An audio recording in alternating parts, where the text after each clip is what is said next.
তো আমার এই ফুপি তো সরকারি চাকরি করেও আমাদের জন্য একদিন ছুটি নিয়ে সারাদিন আমাদেরকে টাইম দিল। তো চলেন দেখা যাক আমরা কি কি করেছি। আমার ছোট ফুপির বাসায় থাকতে ননাস ফোন দিয়েছিল আমরা কখন বের হব। আমরা আবার ননাসকে বলছিলাম একটু নিউ মার্কেটের দিকে যাব। এটা শুনে আবার ননাস বলতেছিল আমার ননদের জন্য টপস প্যান্ট আমার পছন্দে কিনে আনার জন্য। তো আমরা তো চলে গেলাম বিকালবেলা নিউ মার্কেটে। নিউ মার্কেটে ঢুকে ননদের জন্য এই টপসটা আমার পছন্দ হয়ে গেল, এমব্রয়ডারির কাজ করা। ভিডিওতে তেমন কালারটা বোঝা যাচ্ছে না, এটা ছিল কলা পাতা কালার আর ছিল একটা অরেঞ্জ কালার। তো দুইটা থেকে একটাই নিব। যদিও ওই টপসটার জন্য সারা মার্কেট ঘুরেছি, কারণ কেউই 500 টাকার কমে দিতে রাজি হচ্ছিল না। পরে কি আর করার, পছন্দ যেহেতু হয়েছে নিয়ে নিয়েছিলাম। তারপর চলে গিয়েছিলাম বাটিকের রাজ্যে, ওইখান থেকে একটা বাটিক ড্রেসও নিয়ে নিলাম, কারণ আমার ননদের খুব শখ একটা বাটিক ড্রেস কেনার। তারপর তো অনেক কিছু কেনাকাটা করেছি, কি কি কেনাকাটা করেছি সেটা ভিডিও লাস্টে দেখতে পারবেন। আমি আর শপিং মলে কোনো ভিডিও শুট করিনি। নিউ মার্কেট থেকে এসে সোজা চলে গেলাম আমাদের এলাকার পছন্দের আরিফ মামার ফুচকা হাউসে। ওনার ফুচকা তো আমার না খেলে হজমই হবে না, পেটের ভাত।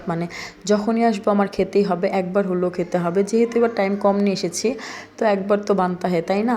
তো চলে গেলাম ফুচকা খেতে। যদিও আমি দই ফুচকাটা অর্ডার করেছি, আর আমার ননদ যেহেতু দই খায় না সে অর্ডার করেছে নর্মাল ফুচকাটা। ফুচকা টুচকা খাওয়া শেষ করে ননদকে ননাসের বাসায় নামিয়ে চলে আসলাম বাসায়। চলেন দেখা যায় কি কি কিনেছি। এই যে আরেকটা টপস কিনেছি ননদের জন্য, যেটার মধ্যে দুই সাইডে পকেট ছিল, অনেক কিউট ছিল এই টপসটা। অ্যাশ কালারের ছিল ডেনিম ফেব্রিক্স এর মধ্যে। আর ওই যে এমব্রয়ডারি টপসটা, এটা কলা পাতার কালারের দিয়েছি। আমার ননদের কাছে নাকি কোনো বাটিকের ড্রেস নেই, তাই সে নিজে এটা নিয়েছিল। এই বাটিকটা ছিল একদম পিওর কমলা আর গোলাপির মধ্যে, সাথে একটু সাদা, তারপর সবুজ, একটু খয়েরি কালার ছিল। আগের ভিডিওতে তো দেখতে পেয়েছেন আমার ছোট ফুপির 2 পিস দুইটা আমাকে আর ননদকে গিফট করেছিল। তো এটা ছিল আমার ননদের, যেটা আমার ছোট ফুপি তাকে পছন্দ করে দিয়েছিল। তো এটার সাথে আমার ননদ এই হিজাবটা নিয়েছে। এখন আপনারা ভাবতে পারেন যে টপসটার সাথে তো হিজাবটা মিলে না, কিন্তু আমার প্ল্যানে নিয়েছে, কারণ আমি চাচ্ছিলাম দুইটা টপসই যেহেতু সেম, জাস্ট কালারটা ডিফারেন্ট। আর তাই তো ওর 2 পিসের কালারের হিজাবটা হবে আমার 2 পিসের কালারের, আমার 2 পিসের কালারের হিজাবটা হবে ওর 2 পিসের কালারের। এই তো এটা ছিল আমার 2 পিস, যেটার হাতাগুলো আমার এত পছন্দ হয়েছে, কারণ ঘের অনেক ছিল, সাথে লেস ওয়ার্ক করা ছিল, এমব্রয়ডারি কাজ ছিল, আর প্যান্টটার নিচেও এমব্রয়ডারি কাজ ছিল। আর এই হিজাবটা আমি নিয়েছি, যদিও আমি এটার সাথে নেইনি, কারণ ওর 2 পিসের কালার যে হিজাবটা আমি পরার প্ল্যান ছিল ওইটা আমার বাসায় আছে, তাই আমি এক্সট্রা করে অন্য একটা নিয়েছি। ননদের একটা ড্রেসের সাথে মিলে আমি ম্যাজেন্টা কালার হিজাবটা ননদকে কিনে দিলাম, সেটা হচ্ছে জুম ফেব্রিকের মধ্যে। তারপর হোয়াইট কালার একটা চেরির মধ্যে আমার ননদ নিল। তারপর টপসের সাথে পরার জন্য স্টেপের মধ্যে একটা প্যান্ট নিলাম, যেটা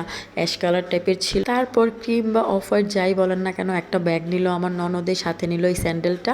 এই স্যান্ডেলটা আমি আগে একবার পরেছি, এই কালারটা, কিন্তু গ্রিন কালারটা পরা হয়নি। এবার একটা ইউনিক কালার আমার জন্য এনেছি। তারপর দেখিয়ে দিচ্ছি আমার আম্মু তার নাতির জন্য কি গিফট কিনেছে, তার জন্মদিনের জন্য একটা গিফট কিনে রেখেছিল। আমার পাপাইটার জন্য 6টা প্লেট কিনে রেখেছিল আমার আম্মু জন্মদিন উপলক্ষে। প্লেটগুলো একটু বড় আর ভারী টাইপের, আর ডিজাইনটা অনেক সুন্দর। প্লেটগুলো ছিল ইটালিয়ানোর। তো আমি প্রাইসটা আপনাদের দেখিয়ে দিচ্ছি। যদিও 6টা প্লেটের প্রাইস নিয়েছিল 1100 টাকা, কিন্তু এগুলো 1 পিস করেও বিক্রি করে। বাসায় আসার পর দেখি পাশের বাসার আন্টি, আম্মুর পাশের বাসার আন্টি, কাজির ভাত না কাঞ্জির ভাত সাথে অনেক রকমের ভর্তা দিয়ে গেল। প্রথমে ছিল ডাল ভর্তা, কালেজিরা ভর্তা, আলু ভর্তা, কাঁঠালের বিচির ভর্তা, শুটকি ভর্তা লাল, তারপর বেগুন ভাজা, আর হচ্ছে শুটকি ভুনা। ভাতটা একটু টক টক টাইপের হয়। এটা রান্নার প্রসেস হচ্ছে আপনার রান্নার মাঝখানে চালগুলো উঠে উঠে জমিয়ে রেখে পরে রান্না করা হয়, কিন্তু আমার কাছে এত ভালো লাগে না, আমি তাই খাইনি, শুধু ভর্তাগুলো টেস্ট করেছি। মজাই ছিল ভর্তাগুলো। আল্লাহ হাফেজ, আসসালামু আলাইকুম।